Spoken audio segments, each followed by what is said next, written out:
할렐루야. 거룩하신 주일 예배 사순절 5번째 주일 예배를 성부와 성자와 성령의 이름으로 시작하도록 하겠습니다. 다같이 머리 숙여 하나님 앞에 기원합니다. 전능하신 이 여호와 하나님께서 말씀하사 해 돋는 데서부터 지는 데까지 세상을 부르셨도다. 감사로 하나님께 제사를 드리며 지존하신 이에게 내 소원을 갚으며 환난 날에 나를 부르라. 내가 너를 건지리니 내가 나를 영화롭게 하리로다. 사랑이 많으신 아버지 하나님 감사합니다. 오늘은 복된 날, 거룩한 날, 주의 날입니다. 이 시간 하나님 앞에 아버지 어느 곳에 있던지 간에 영상으로 예배를 드리던지 이곳에 모여서 예배를 드리던지 하나님 앞에 영광 돌리며 예배하는 모든 심령들의 예배를 받아 주시옵소서. 홀로 영광 받아 주시옵시길 원하며 우리 주 예수님의 이름으로 기원하옵나이다. 아멘. 찬송가 29장 다 같이 찬양하겠습니다. 29장입니다.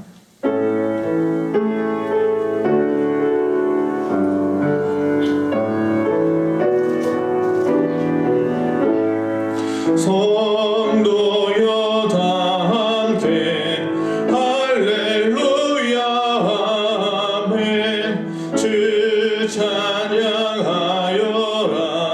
할렐루야 아멘. 주 보좌 앞에서 택하신 은혜를 다 찬송하여라 할렐루야 아멘. 만문을 열어라 할렐루야 아멘. 온 하늘을 열라 할렐루야 아멘. 인도자 되시며 친구가 되신 주 그 사랑 끝없다 할렐루야 아멘. 주 찬양하여라 할렐루야 아멘. 찬양은 끝없다 할렐루야 아멘. 거룩한 집에서 은총 기리며 늘 찬송 부르자 할렐루야 아멘. 우리 다같이 머리 숙여 지난 한 주간의 우리의 삶을 돌아보며 하나님 앞에 참회의 기도를 올리도록 하겠습니다. 오 하나님 아버지, 오늘 거룩한 날 하나님 앞에 머리 숙여 예배합니다. 정말 이 땅의 어려움을 주님이 먼저 아십니다. 이 땅에 있는 모든 질병과 모든 어려움으로 인하여 공포와 두려움 가운데 빠져 있사오니 우리의 창조주 되시며 여가 역사의 주관자 되시는 아버지 하나님, 이 시간 온전히 하나님을 알게 하시옵소서. 하나님 앞에 우리의 모든 죄악된 것들, 우리의 탐심과 우리의 우상 숭배가 하나님 앞에 깨어지게 하여 주시옵소서. 그리하여 하나님만 경외하는 이 민족 되게 하여 주시옵소서. 이 나라를 긍휼히 여기시고 이 땅을 고쳐 주시옵소서. 아버지 하나님, 우리 옛소망교회 주님의 몸된 교회 아닙니까? 정직한 영으로 정결케 하여 주시옵소서.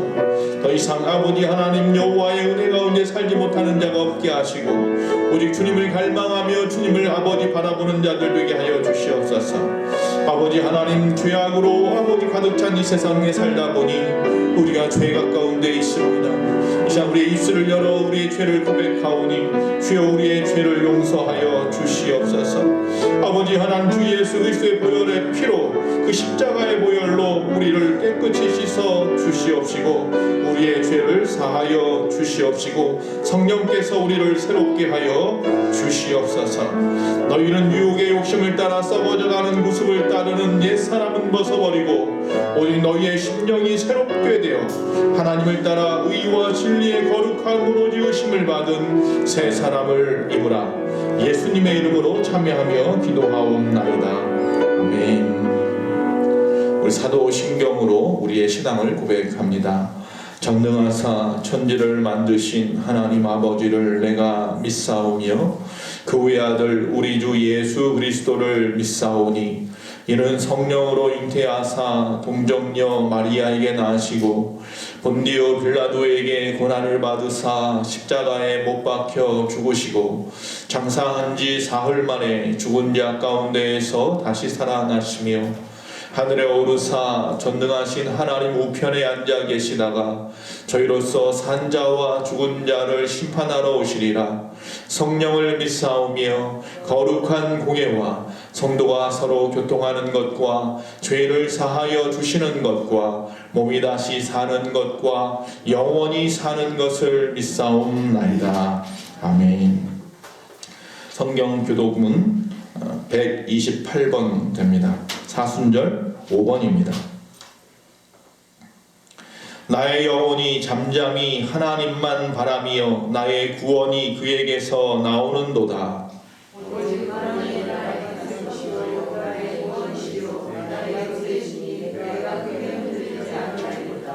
넘어지는 담과 흔들리는 울타리 같이 사람을 죽이려고 너희가 일제히 공격하기를 언제까지 하려느냐?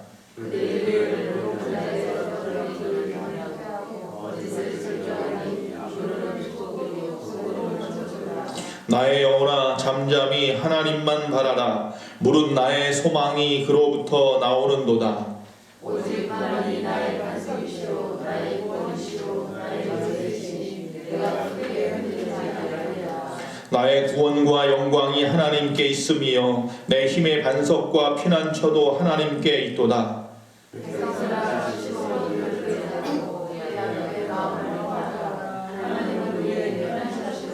아멘. 찬송가 419장입니다. 419장 찬양하겠습니다.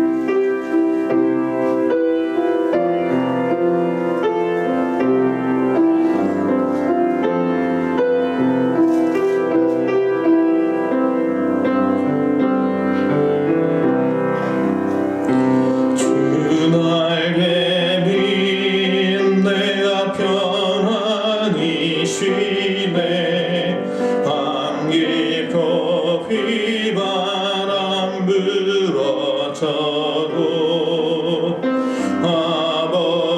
아버지께서 날 지켜주시니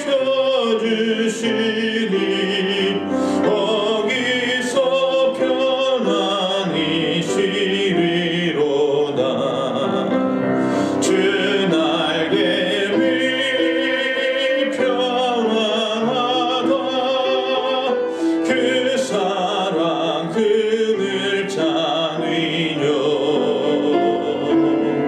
주 날개 위 내 쉬는 영혼 영원히 거기서 살리.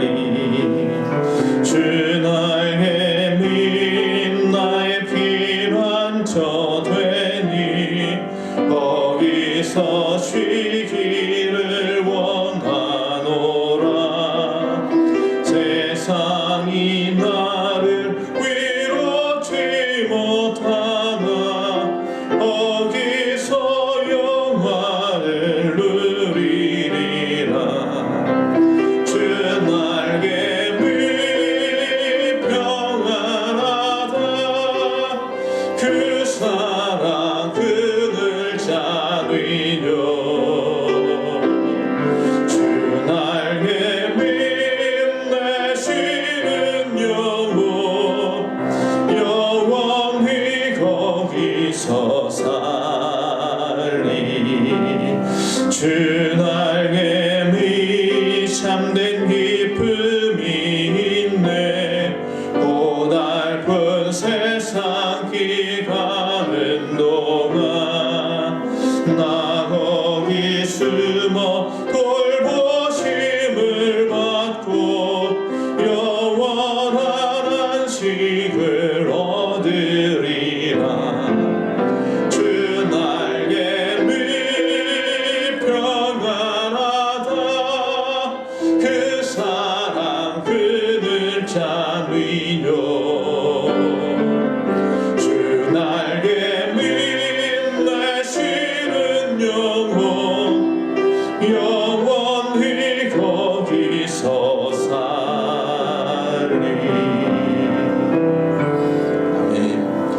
시간 조용히 하나님 앞에 합심하여 기도합니다. 이 나라의 민족을 위하여, 교회를 위하여 여러분 각자의 문제를 가지고 하나님 앞에 기도합니다.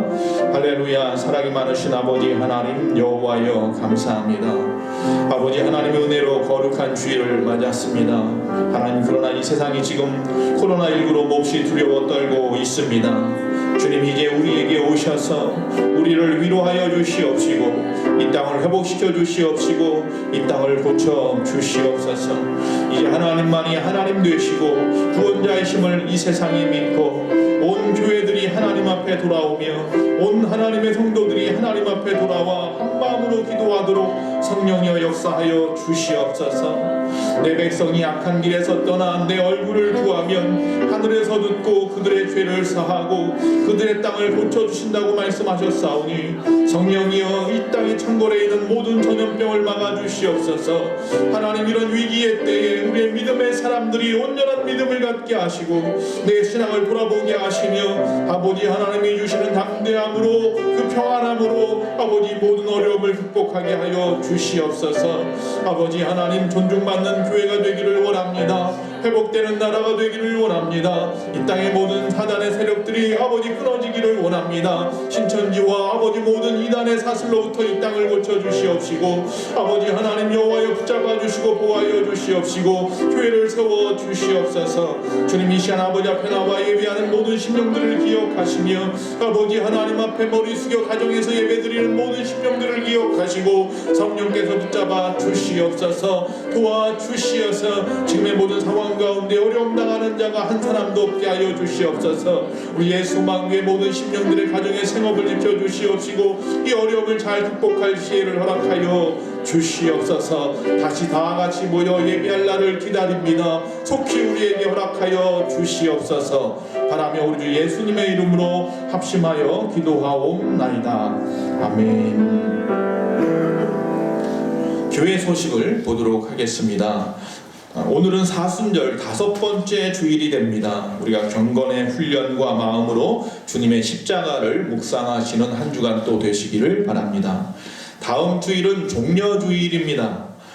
십자가의 고난을 위해서 예수님께서 그 순환을 위해서 예루살렘에 공식으로 입성하신 날을 기념하는 날입니다. 벌써 부활의 주일, 고난의 주간과 부활의 주일이 우리에게 있음을 기억하시고 코로나19로 인해서 우리가 예배하는 것이 조금 더 둔해지기는 했지만 그래도 또 열심히 각자 있는 곳에서 기도하시고 묵상하시기 바랍니다. 역시 마찬가지로 우리가 매년 부활주일에 세례식을 거행했는데 세례자를 파악하고 있습니다. 대상은 믿음에 확신이 있는 분, 우리 중학생 이상 되는 학생들, 그리고 2019년도 작년 10월 이후에 오신 분이 아닌 이전에 등록하신 분들이어야 합니다. 세례 신청은 4월 4일 이번 돌아오는 주 토요일까지 저에게 문자를 보내주시면 됩니다. 우리 영상으로 예배 들으시는 분들도 세례받기 원하시는 분들은 제 전화번호를 아시죠? 영상으로 또 예배를 드린다고 해도 제 말씀, 이 광고를 다 듣고 계실 테니까 꼭 빠짐없이 문자를 보내주시기 바랍니다. 세례학습은 원래는 다음 주일날 해야 되는데 예배 후에 역시 마찬가지로 다음 주도 함께 모여서 예배할 수 없기 때문에 유인물로 나눠드리거나 문자로 발송하도록 그렇게 하겠습니다. 그래서 세례학습은 각자 하는 것으로 하고요. 그래서 세례일은 4월 12일 주일날, 이 부활주일날은 다 같이 모여서 예배할 겁니다. 4월 12일 주일 부활절 일부 예배 때 세례식이 있습니다. 나라와 교회를 위한 우리 중보기도하기, 지난주부터 월요일부터 토요일까지 매일 밤마다 제가 교회 밴드에다가 예수소망교회 밴드에다가 중보기도문을 매일 밤 올려드리고 있습니다. 시간 나실 때마다 꼭 다 같이 읽으시면서 함께 중보기도하기를 원합니다. 신종 코로나 바이러스에 대한 교회의 대응 지침 계속되어지고 있습니다. 지난 한 달 동안, 벌써 한 달 동안 우리가 예배를 정상적으로 드리지 못하고 있지만 영상으로 예배를 다 열심히 드리고 계신 줄로 믿습니다. 몇몇 분에게 여쭤봤더니 예배 잘 드리고 있다고, 영상 잘 보고 있다고 그런 이야기를 하셔서 감사합니다. 오늘도 마찬가지고 아마 종려주일 다음 주까지는 국가에서도 우리에게 부탁을 하고 있는 것이 4월 첫째 주까지이니까 다음 주일까지는 이렇게 영상으로 예배를 드리고 그리고 이제 4월 10일 부활주일날은 다 같이 모여서 예배하기 원합니다. 할렐루야. 우리 옆 사람하고 인사를 합니다. 가정에서도 옆에 있는 분이 계시면 인사하십시오. 여호와 샬롬, 주 안에서 평안하십시오. 축복송 하겠습니다. 당신을 향한 놀라운 계획 가지신 주님, 당신을 향한 놀라운 계획 가지신 주님, 그분의 열심히 당신을 포기하지 않을 거예요. 당신을 향한 변함없는 그분의 사랑, 당신의 인생을 축복하실 거예요. 가슴에 솔넣고 우리를 향한 놀라운 계획 가지신 주님, 그분의 열심히 우리를 포기하지 않을 거예요. 우리를 향한 없는 그분의 사랑, 우리의 인생을 축복하실 거예요. 사랑하고 축복합니다. 하나님 말씀 보겠습니다. 누가복음 9장 23절입니다. 누가복음 9장 23절 말씀입니다.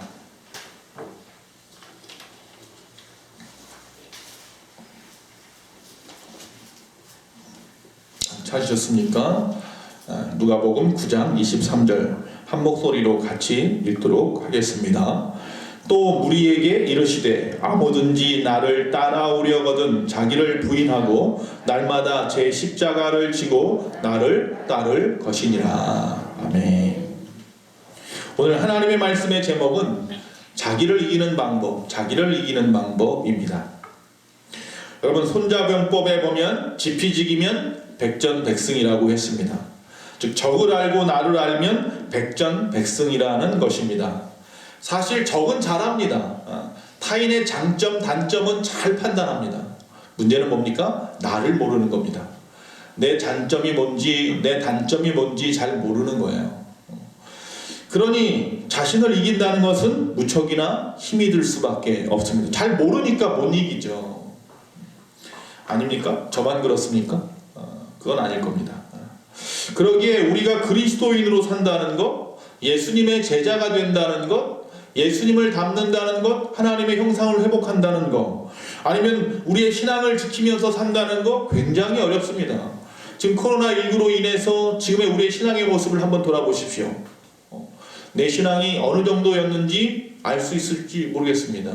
이 코로나19를 통하여서 정말 주님에 대한 갈망이 나한테 이렇게 큰지 몰랐다, 이런 분도 계시겠지만, 잘 됐다, 이 핑계로 우리가 좀 신앙을 좀 쉬자 하는 분도 있을지 모릅니다. 아니면 무뎌져 버리거나 그 뜨거웠던 그 열정들이 다 식어져 버리거나 그런 분도 혹시 계신지 모르겠습니다. 이처럼 자신을 이기지 못하여서 주님의 제자의 삶을 산다는 것은 참 쉽지 않습니다. 그런데 오늘 말씀의 본문에 보니까 또 무리에게 이르시되 아무든지 나를 따라오려거든 자기를 부인하고 날마다 제 십자가를 지고 나를 따를 것이라, 이렇게 가르쳐주고 있습니다.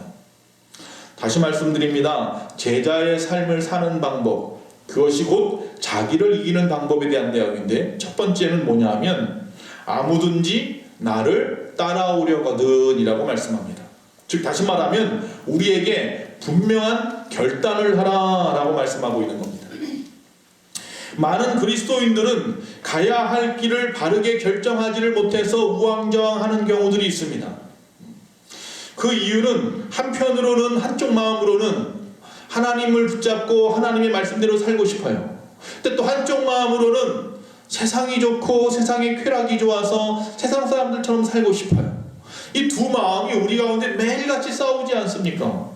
그렇기 때문에 오늘 분명히 말합니다. 나를 따라라 라고 말합니다.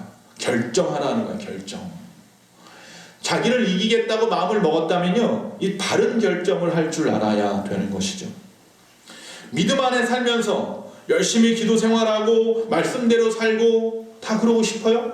그러고 싶어야 되는데 세상이 좋아, 좀 더 눕고 좀 더 자고 세상 것 누리면서 살면 얼마나 좋아, 그 마음이 항상 나를 붙잡아 내려놓고 있습니다.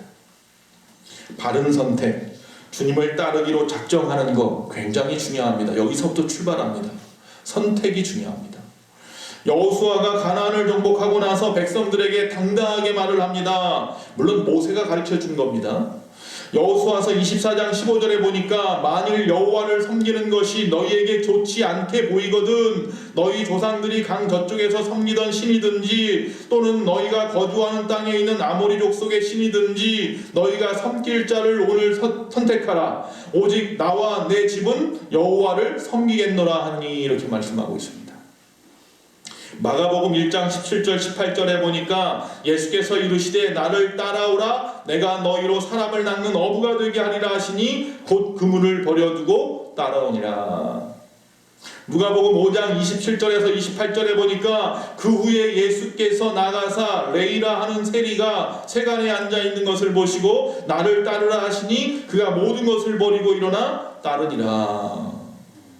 자, 여호수아와 여호수아의 가정은 온전히 하나님만 섬기기로 작정했다, 선택했다고 말합니다.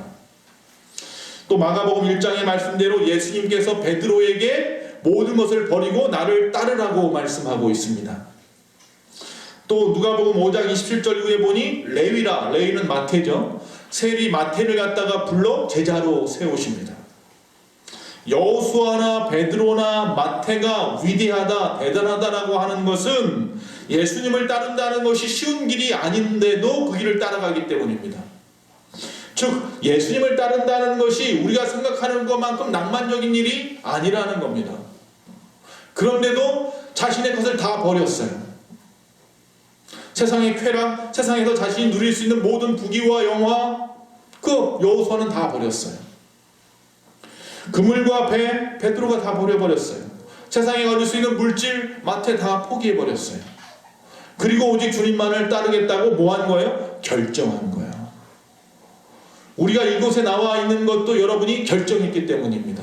오늘 이 시간 거룩한 주일날 영상을 틀고 예배드리기로 마음 먹은 것, 이거 굉장히 중요한 겁니다. 무엇이든지 선택에서부터 시작이 되니까요. 여기서 우리가 떠난다는 것, 결정한다는 것은요, 더 이상 돌아갈 길을 남겨놓지 않는다는 겁니다. 옛날 6.25 때 그 한강철교 잘라버렸잖아요. 그것은 뭐예요?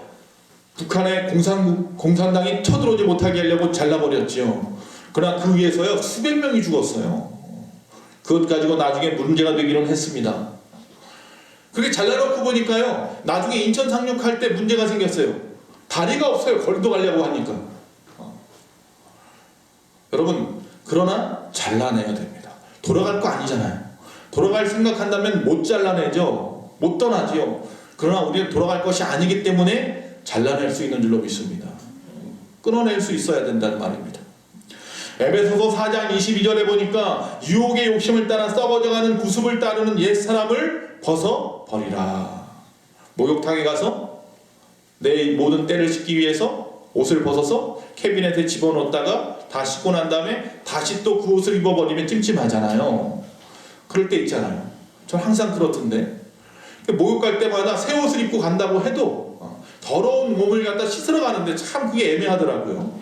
어떤 분은 그래서 새 옷을 따로 가져가는 분도 있다고 하는데 그건 또 쉽지 않고 말이죠. 여러분, 여기서 분명히 말합니다. 옛사람을 벗어버리라. 다시 입으려고 캐비넷에 넣는 게 아니에요. 급하면 다시 빼입는 게 아니에요. 쓰레기통에 버리는 거예요. 쓰레기통에. 할렐루야. 두 번째, 우리가 분명한 선택, 결단을 한 후에, 즉 주님을 따르기로 결정을 했다면 해야 되는 것이 뭐냐 하면 자기를 부인하고 라고 하는, 자기를 부인하고. 즉 대담한 훈련이 좀 필요합니다. 이 많은 사람들은요, 자기에게 굉장히 관대합니다. 저부터 그래요.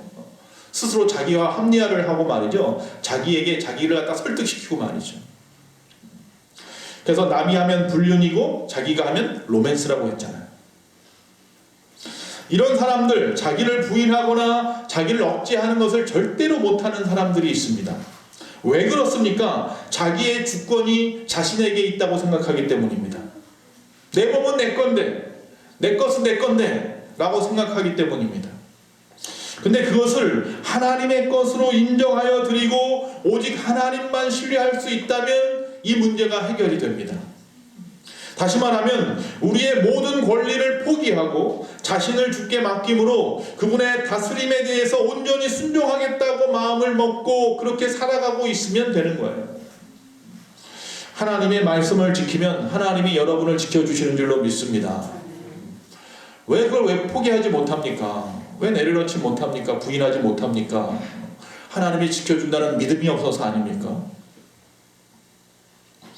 하나님이 말씀하십니다. 우리가 하나님의 말씀을 지켜라. 그러면 내가 너희를 지켜주겠다. 그 말씀은 출애굽기, 신명기, 민수기, 여기저기 열왕기상 2장부터 시작해서 많이 있습니다. 수많은 군대에서 성경에서 계속해서 우리에게 하는 말씀이에요. 하나님의 말씀을 지키라. 율법을 지키고 법도를 지키고 말씀을 지키면 내가 너를 지키리라. 그 말씀이 굉장히 많이 나옵니다. 근데 왜 못 지킵니까? 너무 힘들어요. 율법이 613가지나 된다며요. 그거 어떻게 다 지키면서 우리가 살 수 있단 말입니까? 쉽지 않아요. 근데 우리가 요새 새벽에 로마서 13장을 봤는데요. 로마서 13장 13절에 그 방법을 가르쳐 주시더라고요. 그게 뭐냐 하면 하나님을 사랑하라 예요. 그리고 내 이웃을 사랑하라 예요. 그리하면 모든 율법을 이루리라 그랬습니다. 우리가 하나님 말씀을 어떻게 지키며 살까요? 힘들어요. 너무 많잖아요. 방대하잖아요. 알지도 못하겠어요. 그 율법 다. 그런데 뭐라고요? 하나님을 사랑하고 내 형제를 사랑하면 모든 율법을 이루었다고 하나님께서 말씀하시는 거예요. 즉 사랑은 모든 율법의 완성이라 그랬어요. 여러분 하나님을 사랑하시고 내 이웃을 사랑하십시오. 그러면 뭐예요? 모든 율법을 지킨 겁니다. 아니 사랑하는 사람이 거짓말 안 하잖아요. 사랑하는 사람이 도둑질을 하겠습니까? 사랑하는 사람이 살인을 하겠습니까? 그럴 수 없잖아요. 그러니 모든 율법의 완성은 사랑이라고 말씀하시더라고요. 우리가 하나님을 사랑하고 이웃을 사랑할 수만 있다면 하나님의 율법 샤마르라고 하는데 다 지킬 수 있구나. 그러면 뭐예요? 하나님이 뭐 한다고요? 우리를 지켜주신다. 여러분 자기를 부인하는 거 그리고 하나님의 말씀대로 살아가는 거 지금 말씀드렸습니다. 사랑하면 될 줄로 믿습니다. 자기의 생각, 자기의 믿음, 자기의 관념, 자기의 틀, 자기의 가치관, 자기의 세계관 등등등등 이걸 부인할 수 있어야 합니다. 자기의 아집, 고집이 아주 센 사람들, 자기애가 강한 사람들일수록 참 쉽지 않죠. 그러나 그것을 부인할 수 있어야 합니다. 자기의 생각이 절대적으로 옳다고 하는 그 생각을 내려놓아야 합니다. 오직 하나님만이 옳습니다. 하나님만이 신뢰할 수 있는 분이고 신실하신 분입니다 라는 거죠. 우리가 물에 빠졌을 때에 살겠다고 허우적거리고 자기의 힘을 어떻게든 하려고 하면 더 힘듭니다. 물에 빠진 사람이 살아가는 방법은 뭐예요? 힘을 빼는 겁니다. 혹시 배영 해봤습니까? 등을 갖다가 물에다 대고 눕는 거죠. 사실은요 이게 제일 쉽더라고요. 수영할 때 보니까 배영만큼 쉬운 게 없더라고요. 그냥 등을 물에다 그냥 던져버리고 힘을 쫙 빼니까 뜨더라고요. 제가 수영은 잘 못해요. 그런데 그거는 자신 있게 잘해요. 이 뜨는 게 어렵지 않더라고요. 힘을 빼기만 하면 되더라고요. 근데 우리가 정말로 힘을 뺀다는 게 너무 힘든 거예요. 오히려 힘을 빼면 손해볼 것 같아요. 힘을 빼면 괜히 내가 남들한테 어려움을 당할 것 같고 말이죠. 사기당할 것 같고 말이죠. 힘을 빼기가 쉽지 않아요. 그런데 힘을 빼랍니다. 내 힘을 빼랍니다. 예수님은 쉽고 가벼운 삶을 살라고 우리를 믿음의 길로 초대한 분이에요.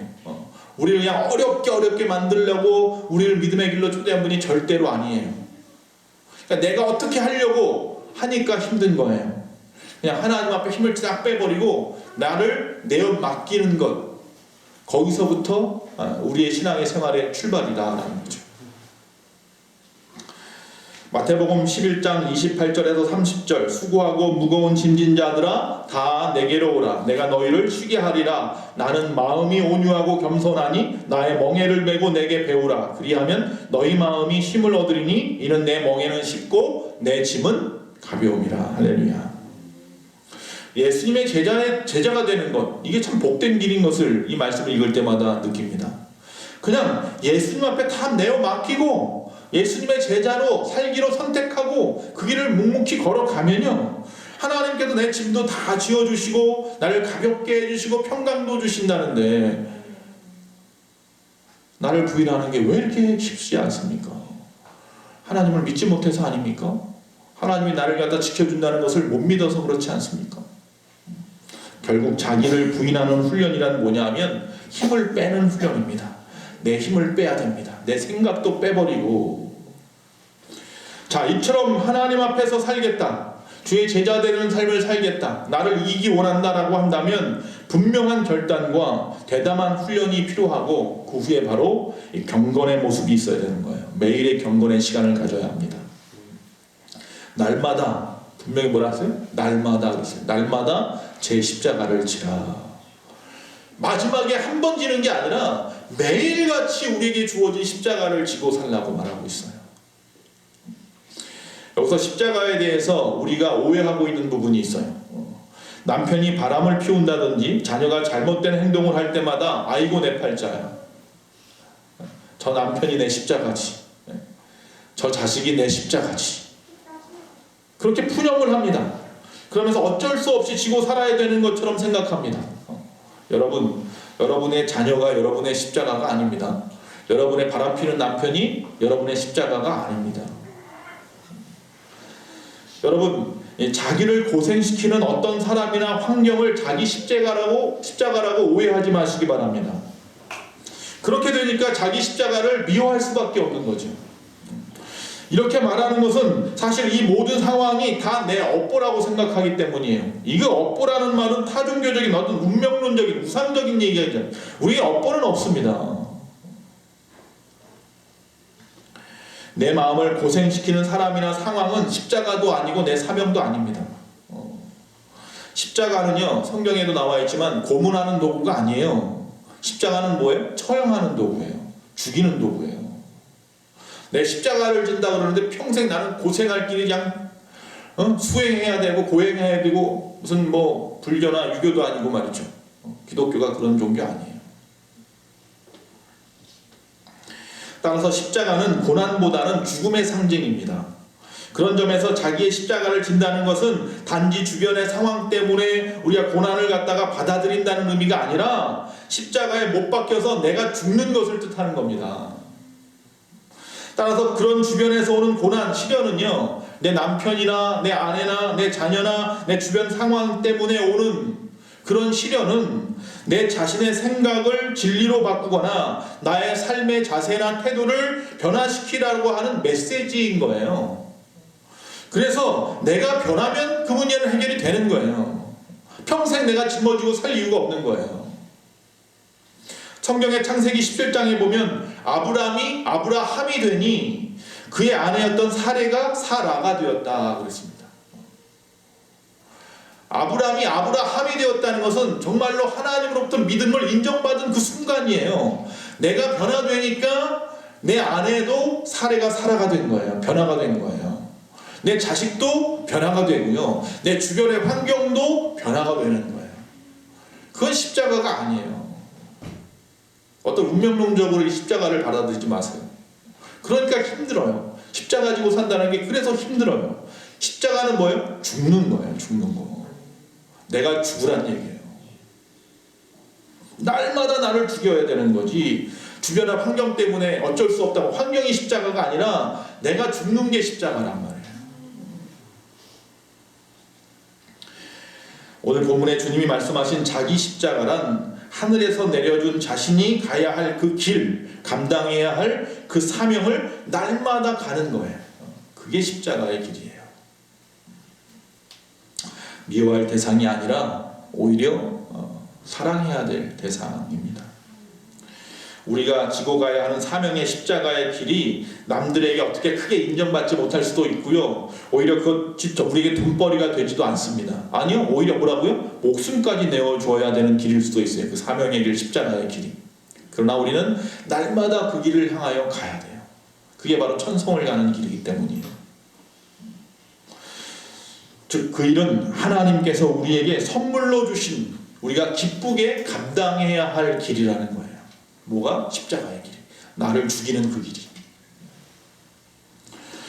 왜 그러느냐면 하나님 편에서는 우리를 향한 그 기대감을 가지고 우리에게 허락하신 것이 십자가의 길이기 때문이에요. 아무개 집사를 향한 하나님의 기대감이 바로 그 십자가예요. 나에게 주신 그 십자가예요. 그 길이에요. 그 사명의 길이에요. 거기는 어떻게 한다고요? 가다 말다 하는 게 아니라 날마다 우리에게 주어진 그 주님이 기쁨으로 기대감을 갖고 주신 그 십자가의 길을 걸어가라. 그게 좀 필요하죠. 예수님도 십자가의 길을 걸어갔고 결국 골고다에서 십자가를 지고 목숨까지 내어 놓으셨잖아요. 우리를 사랑하심으로 말미암아. 예수님은 입으로나 말로만 십자가를 지지 않았습니다. 성경에 보면 베드로가 신앙을 고백한 그 순간부터 예수님은 자신의 고난에 대해서 제자들에게, 사람들에게 이야기했어요. 가르쳐 주었어요. 그리고 그 말씀한 그대로 어떻게 했어요? 정말로 십자가에 죽으셨어요. 예수님이 십자가에 죽기까지는요, 많은 고난의 길을 걸었고 훈련과 연습과 실력을 갖다가 갖춰가는 시간들이 필요했어요. 태어나는 그 순간부터 시작해서 그 부모와 함께 목수의 일을 보내며 나사렛에서 살아가는 시간부터 시작해서 그가 세례를 받고 주의 일을 시작하면서 하나님의 일을, 공생의 길을 걸어가면서 3년 반 동안 제자들과 보냈던 모든 시간들은 뭐예요? 십자가를 지기 위한 훈련의 시간들이었던 거예요. 노력의 시간들이었던 거죠. 그 시간이 없었다면 예수님은 십자가를 못 졌을지도 몰라요. 그래서 십자가를 지기 며칠 전 우리가 잘 알다시피 겟세마네에서 하나님 앞에 뭐라고 기도합니까? 이 잔을 좀 내가 지나쳤으면 좋겠습니다. 피하였으면 좋겠습니다. 그러나 내 뜻대로 마시고 하나님의 뜻대로 되기를 원합니다. 라고 고백하고 묵묵히 그 십자가를 질 수 있었던 것은 그런 훈련의 시간들이 있었던 거예요. 과정이 있었던 거예요. 우리도 마찬가지로 예수님처럼 십자가를 지겠다면, 마지막 그 십자가에서 죽겠다는 각오로 살겠다면 우리에게도 좀 실력과 기도로 갖추어지는 시간들, 훈련의 시간들이 좀 필요한 거예요.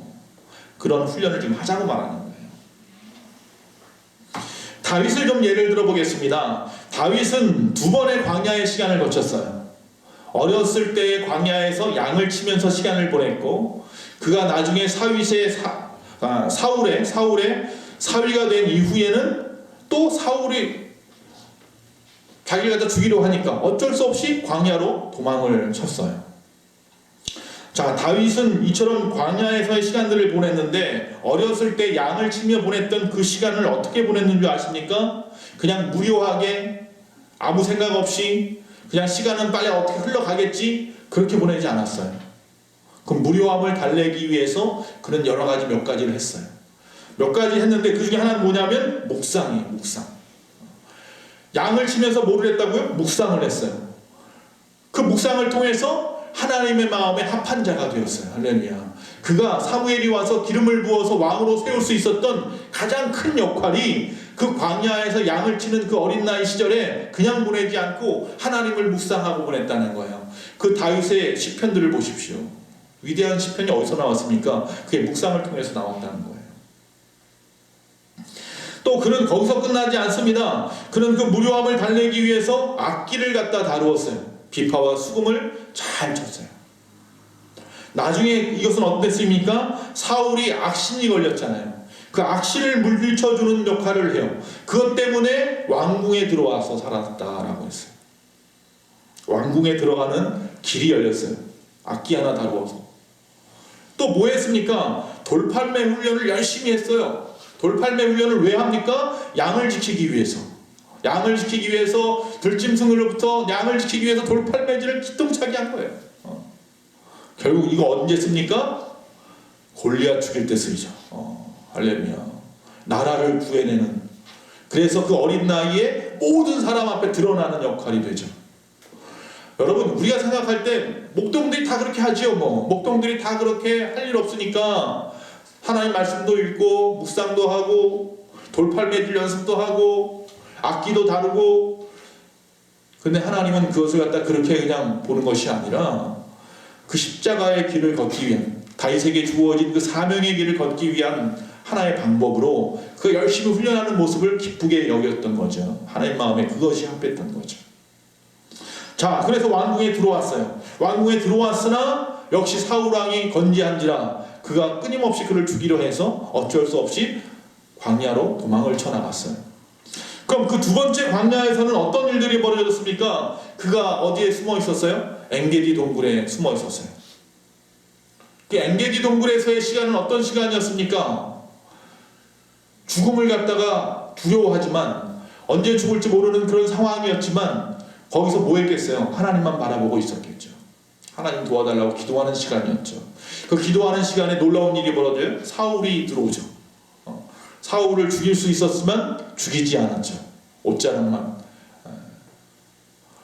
결국 그리고 나서 사울 왕에게 자신을 드러내고, 나는 당신을 죽일 생각이 없습니다. 자, 이 일을 통하여서 하나님 앞에 신실한 자임을 보여주죠. 하나님으로부터 신뢰함을 얻는 거예요. 두 번째, 그가 광야에 있었더니 많은 사람들이 그에게 달려왔어요. 400명씩 600명씩 와서 그 옆에서 함께 지내죠. 뭐해요? 리더십 훈련을 해요. 그 사람들을 자기의 사람을 만들잖아요. 나중에 다윗과 세 용사의 이야기를 보면 세 용사가 어떡합니까? 다윗 왕이 베들레헴 근처에서 야, 저 고향에 그 우물물 먹고 싶다고 하니까 적진을 뛰어들어서 말이죠. 그 밤중에 그 물을 떠오는 그 용사들이 주변에 있었단 말이죠. 다윗을 위해서라면 목숨까지 내놓는 용사들이 있었어요. 그렇게 되기까지 그들은 그 리더십 훈련을 통해서 다윗이 다스려갈 수 있게 된 거죠.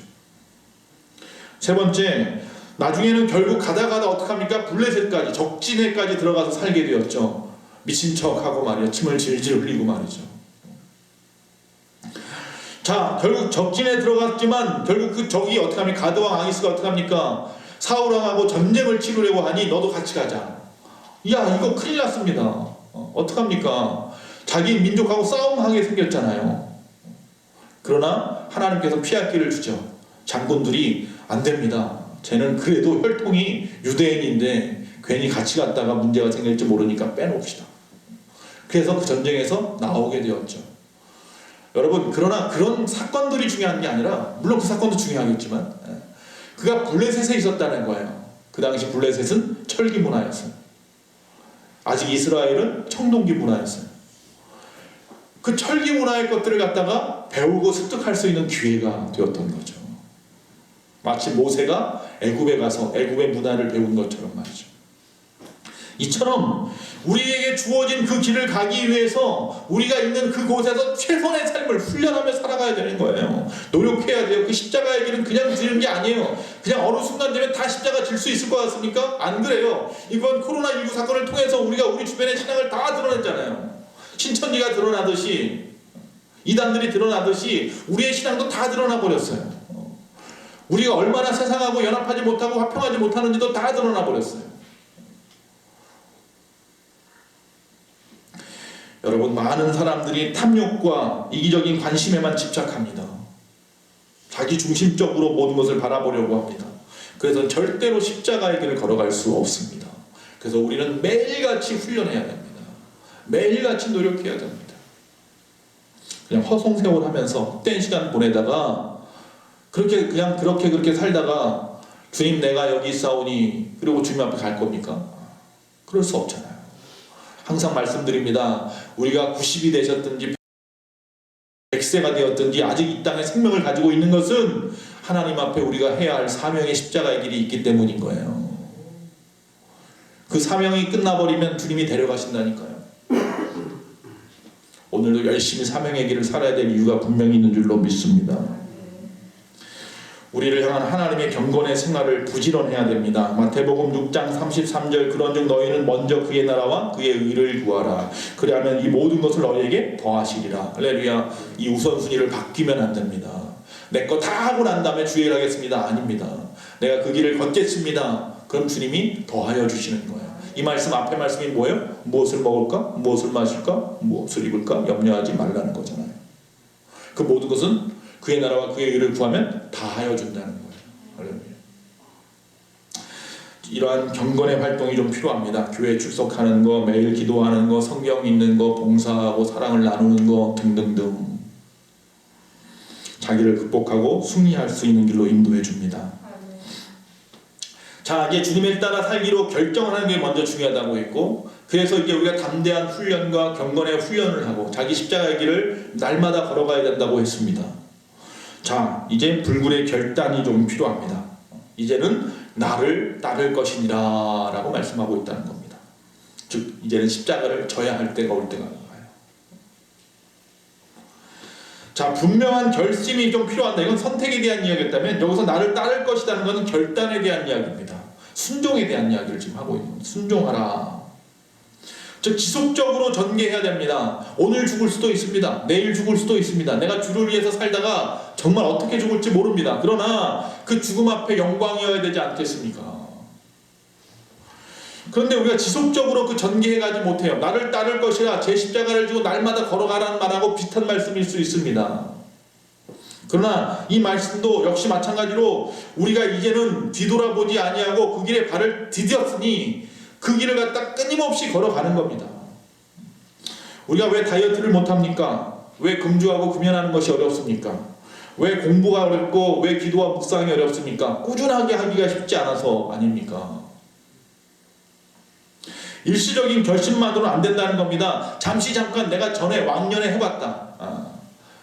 예전에 해봤어가 중요한 게 아니에요. 지금 이 순간.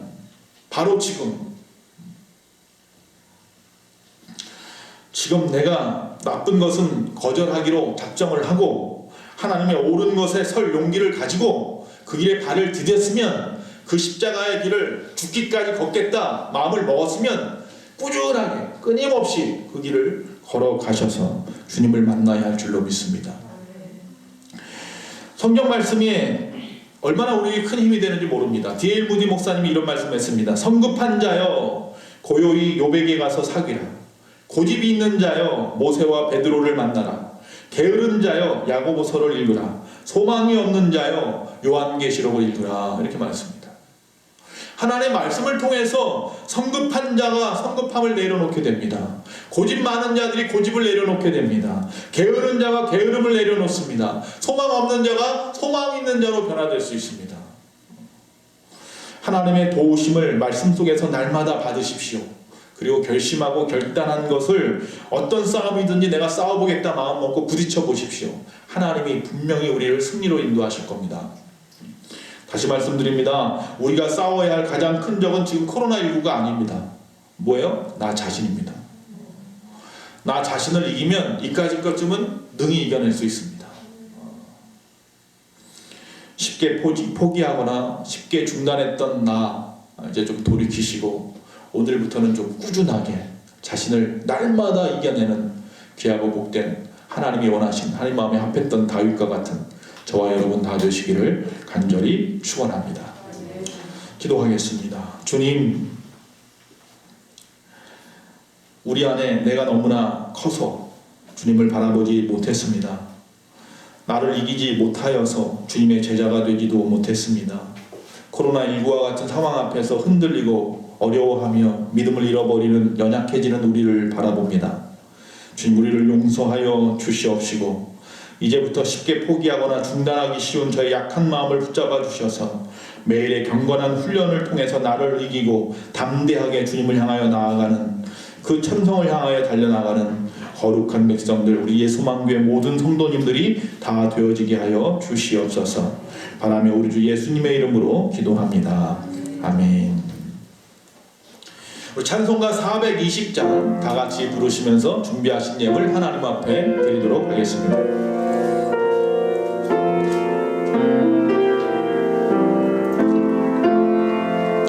너 성결케 위해 늘 기도하며 너 주 안에 있어 늘 성경 보고 온 영예들 함께 늘 사귀면서 일나기전 너 기도하라. 너 성결케 위해 내 머리 숙여 저 은밀히 계신 내 주께 빌라. 주 사귀어 살면 주 닮으리니 널 보는 이마다 주 생각하리. 너 성결케 위해 주 따라가고 일 다급하여도 당황치 말고 참 즐거울 때나 또 슬플 때나 너 주님만 믿고 늘 따라가라. 너 성결케 위해 늘 기도하며 내 소원을 주께 다 맡기어라. 너 성령을 받아 주 섬겨 살면 저 천국에 가서 더 잘 섬기리. 아멘. 코로나의 질병이 속히 없어지게 하셔서 모든 성도님들과 함께 예배하기를 기도합니다. 또 범사에 감사합니다. 또 여러분들이 하나님 앞에 감성금 드리셨고 또 거룩한 주일 헌금과 각종의 목적의 헌금을 하나님 앞에 올려드렸습니다. 또 하나님 앞에 우리의 모든 것의 10의 1조를 구별하여서 귀한 예물 하나님 앞에 드렸습니다. 기도하겠습니다. 사랑의 아버지 하나님, 이제 우리의 소망교회가 주의 전에 다 같이 모여 예배할 날을 기다립니다. 아버지, 코로나19의 어려움도 이제 멈추어 주시옵시고 이제 이 땅을 고쳐 주시옵시고 우리가 회복되어짐으로 이전보다 더욱더 갈망하며 하나님 앞에 예배하는 거룩한 우리 교회가 되게 하여 주시고 이 나라의 교회들이 되게 하여 주시옵소서. 이 시간 아버지 앞에 귀한 예물을 바쳤습니다. 10의 1조와 주일헌금과 감사헌금과 각종의 목적 헌금을 드렸습니다. 아버지 하나님, 각자의 아버지 하나님 그 목적대로 귀하게 잘 사용되어져서 그의 나라와 그의 의가 이 땅에 이루어지게 하여 주시옵시고 아버지 우리 교회가 부흥하게 하시고 하나님의 영광되게 하여 주시옵시되 우리 모든 심령들마다 하나님이 갚아주실 때는 천만배로 갚아주시옵소서. 건강에 여러움을 당한 자가 없게 하여 주시고 코로나19로부터 안전하게 우리를 지켜 주시옵시고 아버지 모든 사람이 다 힘이 듭니다. 아버지 하나님, 교회도 어렵고 생업도 어렵고 또 건강도 어렵습니다. 하나님 모든 것들을 주님께서 아버지 속히 회복시켜 주시옵소서. 지금은 우리 주 예수 그리스도의 그 크신 은혜와 우리 하나님 아버지의 그 무한하신 사랑과 성령님의 감화 감동 내주 치유하시는 그 역사가 거룩한 주일 사순절 5번째 주일 주님 앞에 영광 돌리며 예배한 모든 심령들, 가정에서나 어느 곳에서든지 아버지 앞에 영상으로 또한 예배드리는 모든 심령들, 이 나라 이 민족 위에 지금부터 영원토록 함께 있을지어다. 아멘.